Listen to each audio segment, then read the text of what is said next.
సాపులో చూసినప్పుడు ఇంట్లో కోపం కలిగించే దురాత్మ ఇంట్లో ఫాస్ట్గా సంచారం చేస్తుంది.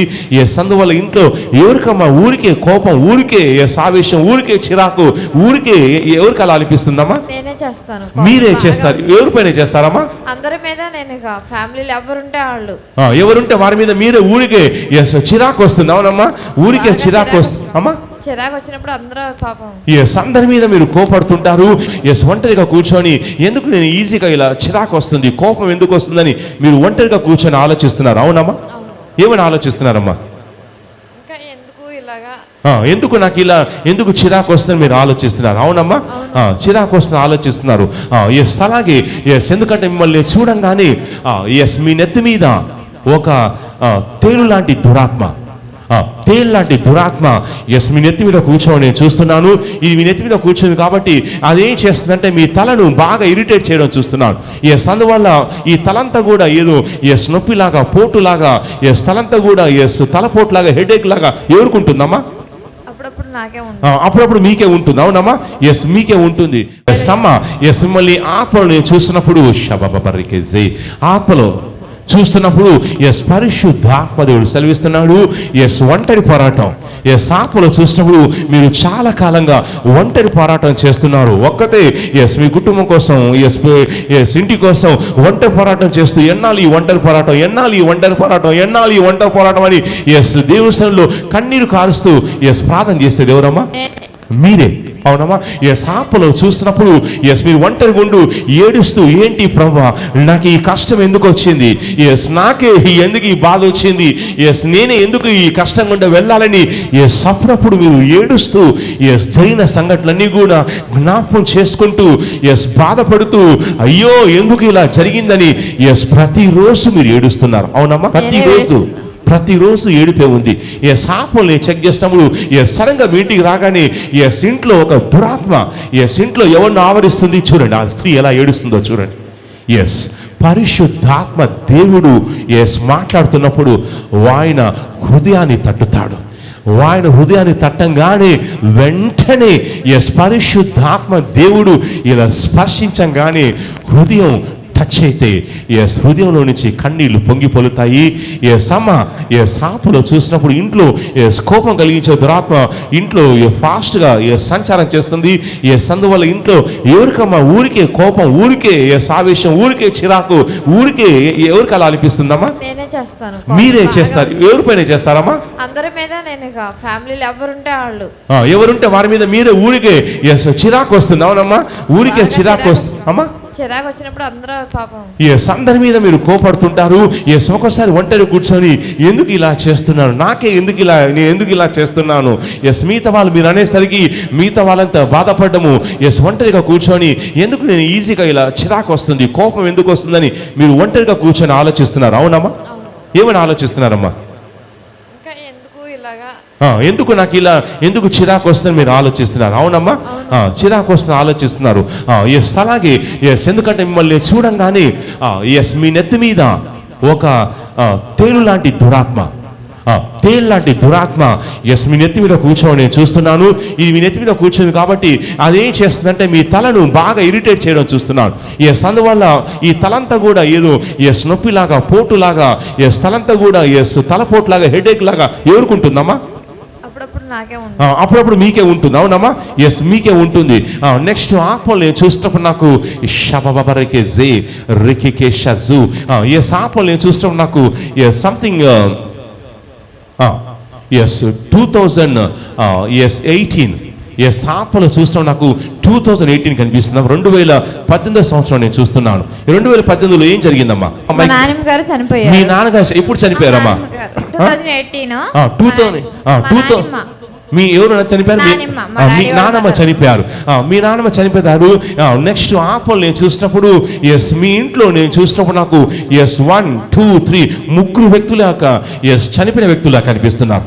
ముగ్గురు వ్యక్తులు ఆత్మలు చూసినప్పుడు మీకు సంబంధించిన వాళ్ళు ముగ్గురు వ్యక్తులు చనిపోయారమ్మా. మీ చుట్టాలు, మీ దగ్గర చుట్టాలు ఎవరమ్మా చనిపోయింది? ఎవరమ్మా ముగ్గురు వ్యక్తులు? ఎవరమ్మా? మేనమామ వాళ్ళు. మీ మేనమామ చనిపోయారు. ఇంకొకరు ఎవరు? ఆ మేనత్త వాళ్ళ హస్బెండ్స్ ఇద్దరు, మా నాన్నమ్మ ముగ్గురు. ముగ్గురు. మీ మేనత్త వాళ్ళ హస్బెండ్స్ ఇద్దరు మీ యొక్క నానమ్మ ముగ్గురు చనిపోయారు. అవునమ్మా? ముగ్గురు చనిపోయారు. నెక్స్ట్ ఆత్మలు నేను చెక్ చేసినప్పుడు నాకు 2022 సంవత్సరం నేను చూస్తున్నాను. ఈ 2020 సంవత్సరంలో ఈ కరోనా సీజన్లో కొంచెం బాగా ఫైనాన్షియల్గా బాగా టఫ్ సిచ్యువేషన్ ఉండడం చూస్తున్నాను.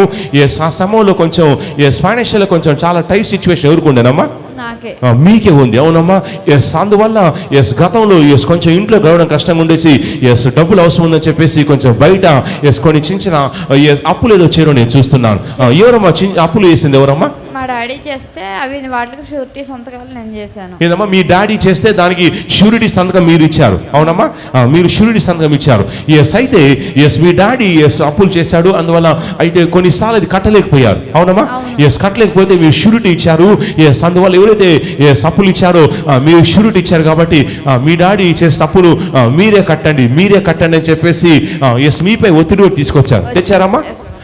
మిమ్మల్ని అడిగి కూడా మిమ్మల్ని మీపై కొంచెం గట్టిగా మిమ్మల్ని మందలించి మీతో కొంచెం గట్టిగా గొడవ పడే ప్రయత్నం కూడా చేశారు. అవునమ్మా? చేశారు. మీ ఇంటి దాకా కూడా వచ్చారమ్మా? ఇంటి దాకా వచ్చేసి అనేసరికి మీ ఇంట్లో ఏంటంటే మీరు ఏంటి ఈ పరిస్థితి ఏంటని చెప్పేసి మీరు బాధపడ్డం నేను చూస్తున్నా. తర్వాత నెక్స్ట్ ఆత్మలు నేను చూసినప్పుడు గతంలో ఏదో పంచాయతీ కావడము, ఏదో సంబంధ బాంధవ విషయంలో కొంచెం గొడవ కావడం నేను చూస్తున్నాను. గతంలో ఒక సంబంధ బాంధవ విషయంలో గొడవ కావడం, పంచాయతీ కావడము, దూరం కావడం నేను చూస్తున్నాను. ఎవరి విషయంలో గొడవ అయిందమ్మా? ఎవరమ్మా? మీ విషయంలో మీకు మీ యొక్క మీకు మీ హస్బెండ్కి అదే చూస్తున్నాం. అవునమ్మా? మీకు మీ హస్బెండ్కు గొడవ కావడము, అప్పుడు పంచాయతీ కావడం, పంచాయతీ అయినప్పుడు మీ హస్బెండ్ వాళ్ళు ఏదో లేనిపోని అబాండాలు మీపై మోపే ప్రయత్నం చేస్తారు. అవునమ్మా? వాళ్ళు అన్నారు నువ్వు చెడ్డదానివి, నువ్వు మంచిదాని కాదు, అది ఇది అని చెప్పేసి కొన్ని లేనిపోని అబాండాలు మోపారు. ఆ సమయంలో ఈ అబాండాలు తట్టుకోలేక ప్రాణం పోతే బాగుండు, చచ్చిపోతే బాగుండని కూడా ఆ సమయంలో మీరు అనుకున్నారు. అవునమ్మా?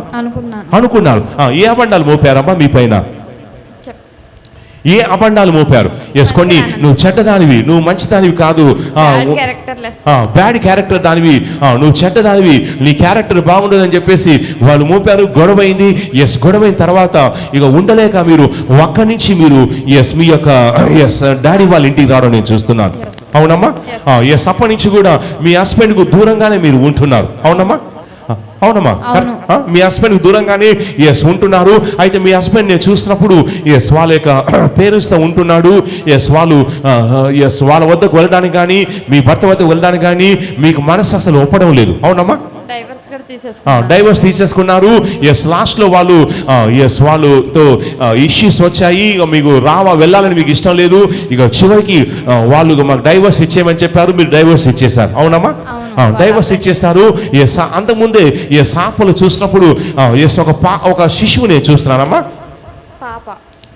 మీ పాప ఉందమ్మా? పాప ఉంది. పాప రెస్పాన్సిబిలిటీ కూడా మీరే తీసుకోవాల్సి వస్తుంది. అవునమ్మా? మీరే తీసుకుంటున్నారు. దానివల్ల మీరు సింగిల్ మదర్గా భర్త నుంచి విడాకులు పొందిన భార్యగా సింగిల్ మదర్గా ఒంటరి పోరాటం చేస్తున్నారు. గతంలో ఈ జరిగినటువంటి విషయాలన్నీ కూడా జ్ఞాపకం చేసుకుంటూ నాకే ఎందుకు ఇలా జరిగింది, నాకే ఎందుకు ఇలా అయింది, నేను ఎందుకు ఇలా సపరేట్ కావాల్సి వచ్చింది, నా భర్త నుంచి దూరం ఎందుకు కావాల్సి వచ్చింది, విడాకులు ఎందుకు ఇవ్వాల్సి వచ్చింది, సింగిల్ మదర్కి ఉండాల్సి వస్తుంది అని చెప్పేసి ఇవన్నీ తలుచుకుంటూ గొడవలు తలుచుకుంటూ మీరు నిత్యం కన్నీళ్లు కారుస్తూ మొరపెడుతున్నారు. అవునమ్మా? దేవుడు మీ మొరను చూచాడు.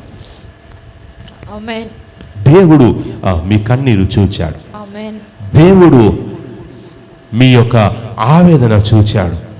పరిశుద్ధాత్మ దేవుడు సెలవిచ్చే మాట ఏంటంటే నేనే నీకు తండ్రిగా ఉండి నేను నడిపిస్తాను, నేను పోషిస్తాను, నేను బలపరుస్తానని పరిశుద్ధాత్మ దేవుడు సెలవిస్తున్నాడు. అయితే సాపలు చూసినప్పుడు ఇప్పుడు కట్టాల్సిన పేమెంట్స్ దగ్గర కొంచెం చాలా టైట్ సిచ్యువేషన్ ఉంది. అవునమ్మా? కొన్ని ఏదో ఇల్లు అమ్మాల్సిన పరిస్థితి నేను చూస్తున్నాను. ఈ గతంలో ఇల్లు అమ్మేసేయాలి, అమ్మేసేయాలని చెప్పేసి అనుకున్నారు. ఏం అమ్మాలనుకున్నారమ్మా? చిన్న హౌస్ ఉంది. ఆ చిన్న హౌస్ అమ్మేసి బేరం పెట్టారు. అమౌంట్ వస్తే దాంతో అప్పులు తీసేవచ్చని మీరు అనుకున్నారు. అవునమ్మా? అది బేరాన్ని పెట్టారు. కానీ బేరం వస్తుందమ్మా? బేరం రావడం లేదు. తక్కువ చాలా కొన్న రేటుకి తక్కువ కూడా రావడం. ఎస్ ఉన్న రేటు కంటే చాలా తక్కువ అడుగుతున్నారు. ఎస్ అంచేత అటు హౌస్ సేల్ కాక ఇటు కట్టాల్సిన పేమెంట్స్ కొన్ని కట్టలేక నెక్స్ట్ మీ పెళ్లి కట్టినటువంటి ఇచ్చినటువంటి బంగారం అంతా కూడా ఎస్ తీసుకెళ్ళి ఎస్ అమ్మేశారు. అవునమ్మా? అవును, మీరు కట్టాల్సిన పేమెంట్స్ అయ్యిందమ్మా? మా డాడీ వాళ్ళకి ఇచ్చేసారు. మీ డాడీ వాళ్ళకి ఇచ్చేస్తే మీ డాడీ వాళ్ళు ఎస్ తీసుకెళ్ళి అమ్మేస్తారు. అవునమ్మా? ఎస్ అమ్మేసి వచ్చినటువంటి డబ్బులతోటి ఎస్ బయట కొన్ని అప్పులు చేశారు. ఎందుకు అప్పులు చేశారని చూసినప్పుడు నాకు ఎస్ మీ మ్యారేజ్ విషయంలో కూడా ఎస్ కొన్ని ఖర్చుల కోసం కూడా అప్పులు చేయడం నేను చూస్తున్నాను. చేశారమ్మా? చేశారు. హౌస్ ల్యాండ్ అమ్మేసి ఎస్ కట్టేసేసారు. అప్పుడు మ్యారేజ్ అయినప్పుడు ఎస్ కట్నం కోసం కూడా డబ్బులు లేవంటే ఎస్ బయట కొన్ని అప్పులు చేసి ఎస్ కట్నంగా ఇచ్చారు. అవునమ్మా? అవును, ఇచ్చారమ్మా. ఇచ్చారు. ఎస్ మళ్ళీ ఎస్ విడిపోయేటప్పుడు డైవర్స్ అయినప్పుడు అమౌంట్ తిరిగి ఇచ్చారమ్మా? ఇస్తే మీడియేటర్ తన సగం మీడియేటర్ సగం నొక్కేసి సగం మీకు ఇచ్చేసాడు. అయినా కానీ ఎస్ అప్పు తీరలేదు. అంచేత మీ పెళ్లి కోసం మీ కట్నం కోసం మీ డాడీ ఏమైతే అప్పు చేశాడో అప్పు తీర్చడం కోసం మీకున్నటువంటి వేరే స్థలాన్ని అమ్మేసి ఎస్ అప్పు తీర్చాల్సి వచ్చింది.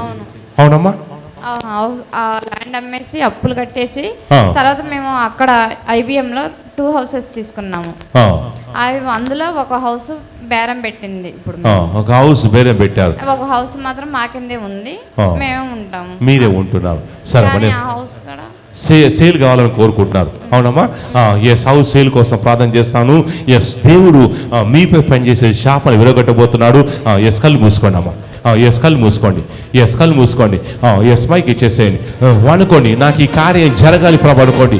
మీలో ఒక ఎస్ డిప్రెషన్ దురాత్మ నేను చూస్తున్నాను.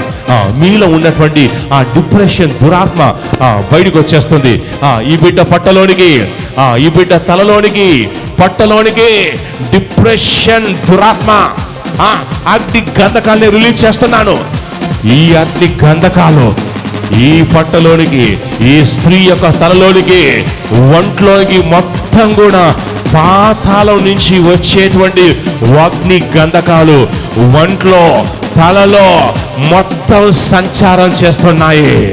డిప్రెషన్ దురాత్మ యేసుక్రీస్తు నామములో ఈ బిడ్డ ఒంట్లో ఉన్న డిప్రెషన్ దురాత్మ ఇప్పుడే బయటికి వచ్చేస్తున్నా, ఇప్పుడే కాలిపోతున్నా. మీలో ఒక డిప్రెషన్ దురాత్మ ఉంది, ఇప్పుడు బయటకు వచ్చేస్తుంది.